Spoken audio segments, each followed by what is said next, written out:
کیا ہوگا کہ پھر ملاقات کا دل کرے گا، اس کی محبت پیدا ہوگی، ملاقات کا جی چاہے گا۔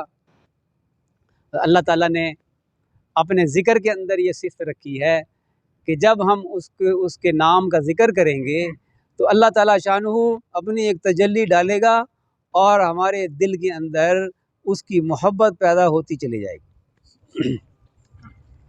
اللہ کی محبت، اللہ تعالیٰ چاہتے ہیں کہ میرے بندے مجھ سے محبت کریں۔ اللہ ہم سے بڑی محبت کرتا ہے۔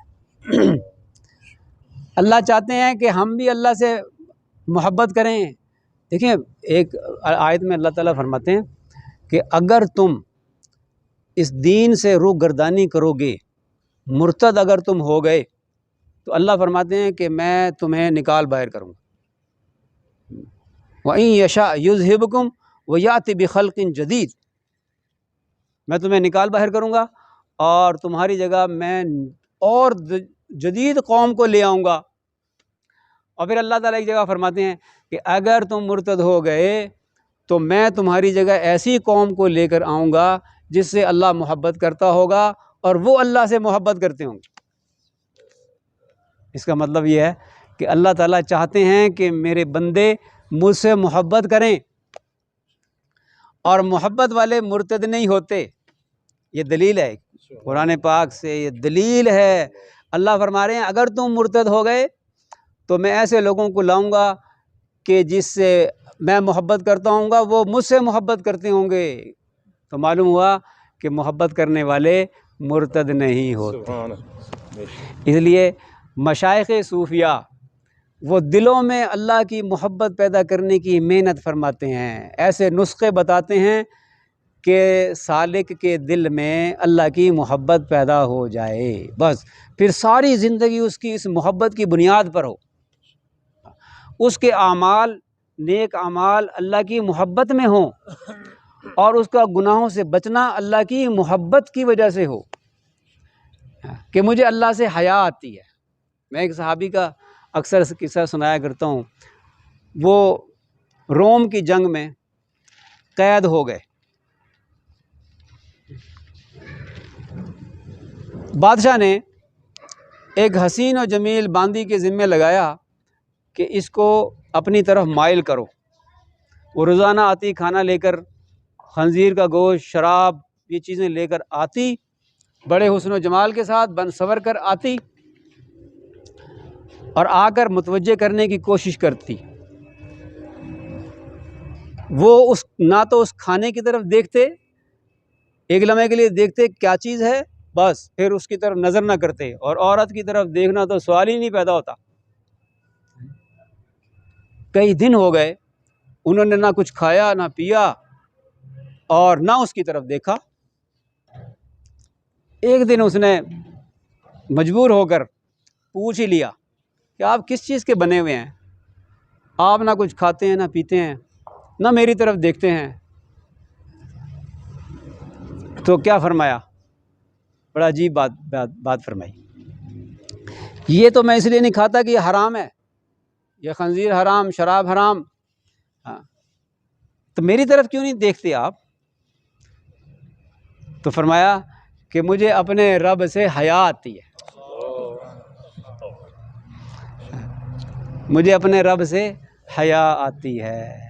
یہ نہیں فرمایا کہ اللہ مجھے جہنم میں پھینکے گا، یہ بھی فرما سکتے تھے، یہ بھی ولایت کا درجہ ہے کہ انسان اللہ کے عذاب سے ڈرے۔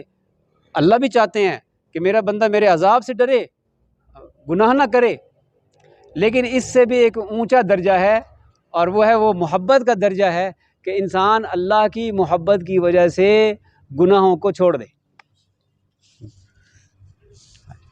تو فرمایا کہ مجھے اپنے رب سے حیا آتی ہے۔ اس جملے کا اتنا اثر ہوا کہ وہ کہنے لگی کہ آپ اس کے اہل نہیں ہیں کہ آپ کو قید میں رکھا جائے، میں آپ کے ساتھ تعاون کروں گی، میں آپ کے لیے انتظام کروں گی نکلنے کا۔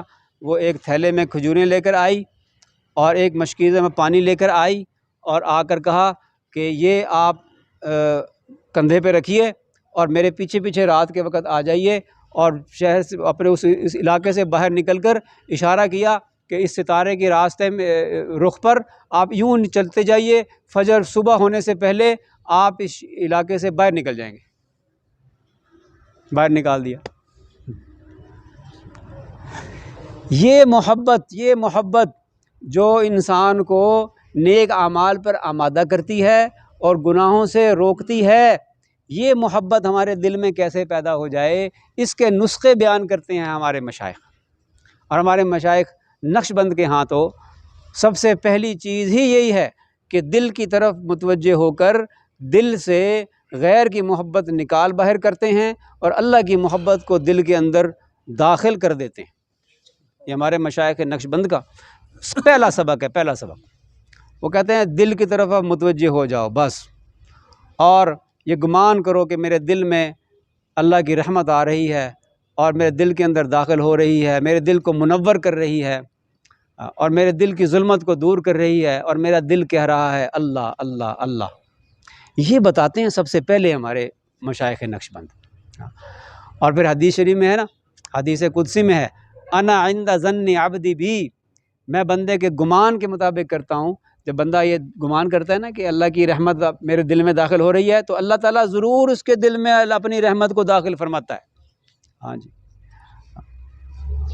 اور دل جو ہے وہ جب اللہ کی محبت سے سرشار ہو گیا اور دل ہر وقت اللہ اللہ کہنے لگ گیا، سبحان اللہ، اس سے بڑھ کر اور کیا کیفیت انسان کی ہوگی کہ بندہ ہر وقت، ہر گھڑی، ہر آن کھڑا ہو، بیٹھا ہو، چلتا پھرتا ہو، کھاتا پیتا ہو، اس کی توجہ اللہ کی طرف، اس کا دل اللہ اللہ اللہ اللہ کر رہا ہے۔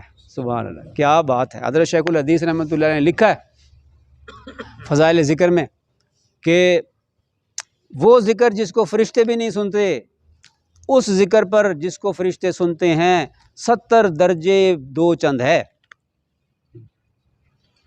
قیامت کے دن اللہ تعالیٰ شانہ نامہ اعمال کھولے گا، فرشتوں کو فرمائے گا کہ دیکھو اس کے نامہ اعمال میں کچھ اور بھی ہے۔ فرشتے کہیں گے کہ اے اللہ سب کچھ ہم نے آپ کے سامنے رکھ دیا۔ اللہ فرمائیں گے کہ ہمارے پاس اس کی ایک نیکی ہے، اور پھر فرمائیں گے کہ وہ ذکر قلبی ہے، ذکر قلبی ہے، اس کا اجر اللہ تعالیٰ اپنے پاس سے عطا فرمائیں گے۔ سبحان اللہ، کیا بات ہوگی۔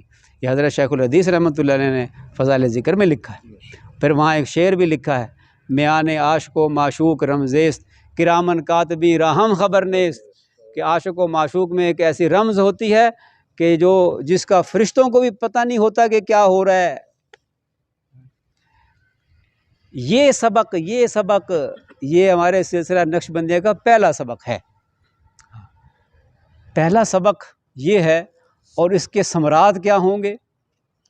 فرمایا کہ پہلا سبق ہمارا لطیفہ قلب جاری ہو جائے تو انسان کی شہوت کنٹرول ہو جاتی، شہوت کنٹرول ہو جائے تو پھر نظریں بھی کنٹرول۔ 35 اسباق ہیں ہمارے سلسلہ نقش بندیہ کے، اور جو 35 اسباق کر لے سبحان اللہ، اس کا کیا حال ہوگا؟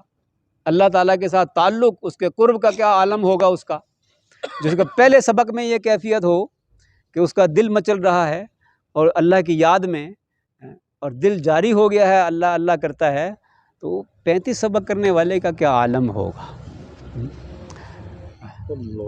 جس کا ہر وقت دل اللہ کی طرف لگا ہوا ہے۔ وہ کسی ایک بزرگ سے پوچھا، جیسے میں نے عرض کیا نا، شہوت کنٹرول ہوتی ہے، نظریں بھی کنٹرول ہوں گی، کان بھی کنٹرول ہوں گے، کیوں کہ جس کی ہر وقت نظر اللہ پر ہے، غیر کی طرف متوجہ نہیں ہوتا۔ وہ ایک بزرگ تھے نا، ان کے مرید نے کہا کہ حضرت نظریں کنٹرول نہیں ہوتی، نگاہیں ادھر ادھر پھرتی ہیں، غیر محرم کو دیکھتی ہیں، تو کوئی نسخہ بیان کر دیں، کوئی بتا دیں کہ میری نظریں کنٹرول ہو جائیں، نظروں کی حفاظت ہو جائے۔ انہوں نے فرمایا اچھا، فرمایا کہ یہ پیالہ ہے، پانی سے بھر دیا اور ایک مسٹنڈا ساتھ لگا دیا، فرمایا کہ یہ بھرا ہوا پیالہ تو نے فلاں بزرگ تک پہنچانا ہے، اور اس مسٹنڈے کو کہہ دیا کہ اگر یہ پانی گرے نا اس کے ہاتھ سے، چھلک جائے، بھر دیا، فل بھر دیا، اگر چھلک جائے نا تو اس کے سر پہ ایک جوتا مارنا۔ اب یہ لے کر پیالہ جا رہا ہے اور وہ مسٹنڈا ساتھ ہے، پورے بازار میں سے گزر کے گیا اور جا کے ان بزرگوں کو وہ پیالہ پیش کر کے جو واپس آیا تو پوچھا کہ سناؤ بھائی، وہ بازار میں کیا کچھ دیکھا تم نے؟ ہاں کیا دیکھا بازار میں، کتنی دکانوں پہ کچھ کوئی ادھر ادھر کوئی نظر تم نے کی ہوگی، کچھ دیکھا ہوگا، بازار کی رنگینیاں دیکھی ہوں گی، کچھ بتاؤ بازار کا حال۔ تو حضرت میں بازار کا حال کیا میں بتاؤں، وہ پیالہ بھرا ہوا میرے ہاتھ میں تھا، اس پر میری نظر تھی کہ کہیں گر نہ جائے، وہ گر گیا، پانی اس میں سے چھلک گیا تو ڈر تھا مجھے کہ وہ مسٹنڈا میرے سر میں جوتا مارے گا۔ اور مجھے تو فکر ہی اس کی تھی، مجھے تو ادھر ادھر دیکھنے کی نہ کوئی فرصت ملی ہے، نہ مجھے اس کی فکر تھی، مجھے فکر تو اس کی تھی۔ فرمایا بس یہی نسخہ ہے، جس بندے کی توجہ دل کی طرف ہوگی اور دل کی توجہ اللہ کی طرف ہوگی اور اس کے دل میں اللہ کا خوف ہوگا کہ میں نے اگر نافرمانی اللہ کی تو اللہ کی طرف سے پکڑ آئے گی میری، دنیا میں بھی اور آخرت میں بھی۔ جس کے دل میں یہ کیفیت ہو وہ بھلا ادھر ادھر دیکھے گا۔ نظروں کو کنٹرول کرنے کا نسخہ بیان فرما دیا۔ یہی نسخہ ہمارے مشائخ نقش بند بتاتے ہیں کہ دل کی طرف متوجہ ہو جاؤ اور دل میں ہر وقت اللہ اللہ کرو تو تمہیں ادھر ادھر دیکھنے کی فرصت ہی کوئی نہیں ملے گی۔ جو سالک کہتا ہے نا، مرید کہتا ہے کہ حضرت نظروں کی حفاظت نہیں ہو رہی، ہم کہتے ہیں تمہارا وقوف قلبی نہیں ہے، تم مراقبہ نہیں کرتے، تم دل کی طرف متوجہ نہیں رہتے، دل کی توجہ اللہ کی طرف نہیں رکھتے، تو اس کی مشق کرو، محنت کرو تو تمہاری نظریں کنٹرول میں آ جائیں گی۔ ماشاء اللہ۔ اور اس کا مراقبہ کرو کہ اللہ مجھے دیکھ رہا ہے، میری نظروں کو جانتا ہے، وہ میرے دل کے چور کو جانتا ہے، وہ دلوں کے بھیدوں کو جاننے والا ہے۔ اس کا مراقبہ کرو۔ جب یہ مراقبہ کرو گے تو تمہاری نظریں بھی کنٹرول ہوں گی، تمہارے کان بھی کنٹرول ہوں گے، تمہاری زبان بھی کنٹرول ہوگی۔ تو مشائخ صوفیہ کے ہاں یہ محنت ہے کہ وہ قلوب پر محنت کر کے قلوب کے اندر اللہ کے نور کو بھرتے ہیں، اور اس نور کے بھرنے سے یہ اللہ کی محبت اس کے دل میں آتی ہے، اور اللہ کی محبت کی وجہ سے یہ نیک اعمال میں جلدی کرتا ہے اور گناہوں سے اپنے آپ کو بچاتا ہے۔ اب یہ بات، یہ کیفیت نصیب ہو جائے، یہ مشائخ کے ساتھ تعلق جوڑے بغیر نہیں ہوتا، یہ بات یاد رکھیں۔ اللہ تعالیٰ شانہ نے فرمایا ہے کونوا مع الصادقین، صادقین کے ساتھ نتھی ہو جاؤ گے تو یا ایھا الذین آمنوا اتقوا اللہ، اے ایمان والو تقوی اختیار کرو۔ تقوی کیسے آئے گا؟ کونوا مع الصادقین، صادقین کے ساتھ نتھی ہو جاؤ گے تو تقوی تمہارے اندر آ جائے گا۔ یہ نسخہ ہے تقوی کا۔ تو اس لیے ضروری ہے کہ جو حضرات کسی شیخ طریقت کے ساتھ بیعت ہیں تو ان کو چاہیے کہ اپنے شیخ کے ساتھ رابطے کو مضبوط کرے، ان کی محفل میں جائے، ان کی محفل میں تھوڑی دیر کے لیے آپ بیٹھیں گے تو آپ کے اندر روحانی قوت پیدا ہوگی۔ ذکر کے مجالس کے اندر بیٹھیں، تعلیم کا حلقہ لگتا ہے تعلیم میں بیٹھیں، گشت ہوتا ہے گشت میں جائیں، سیروزہ لگائیں، چلہ لگائیں اور یہ اعمال کو اپنے اندر لے کر آئیں تو ہمارے اندر تقوی آئے گا انشاءاللہ تعالی۔ اور اگر جو کسی سے بیعت نہیں ہے ان کو چاہیے کہ کسی صاحب نسبت سے جن سے وہ رابطہ رکھ سکتے ہوں، قریب ہوں آپ کے، جن سے رابطہ رکھ سکتے ہوں اور ان کو اپنی کیفیات بتا سکتے ہوں تو ان سے اپنا بیعت کا تعلق ضرور جوڑیں، ان کی دعائیں لیں۔ زیادہ ترقی تو وہ کرتے ہیں جو شیخ کی صحبت میں جاتے ہیں، لیکن جو کبھی کبھی جاتے ہیں وہ بھی محروم نہیں رہتے، وہ ان کی دعائیں ضرور ملتی ہیں ان کو۔ وہ تنہائی میں جب دعائیں کرتے ہیں نا تو وہ اپنے سارے مریدین کے لیے دعائیں کرتے ہیں۔ تو اس لیے آپ حضرات کے ہاں جو یہاں ماشاءاللہ نقش بندی سلسلے کے مشائخ بھی ہیں اور سلسلے کے بھی مشائخ ہیں، ان میں سے کسی کے ساتھ اپنا تعلق جوڑیں، اور گشت وغیرہ ہوتا ہے، تعلیم ہوتی ہے، یہ جو اعمال مسجد کے اندر ہوتے ہیں ان میں اپنے آپ کو جوڑیں۔ یہ فتنوں کا دور ہے، ان فتنوں سے بچنے کے لیے یہ کشتی نوح ہے، یہ اعمال کی مجالس، اس کو ضرور تھام کے رکھیں، اس کشتی کے اندر ضرور سوار ہو جائیں تاکہ یہ ہمیں منزل مقصود تک پہنچا دیں۔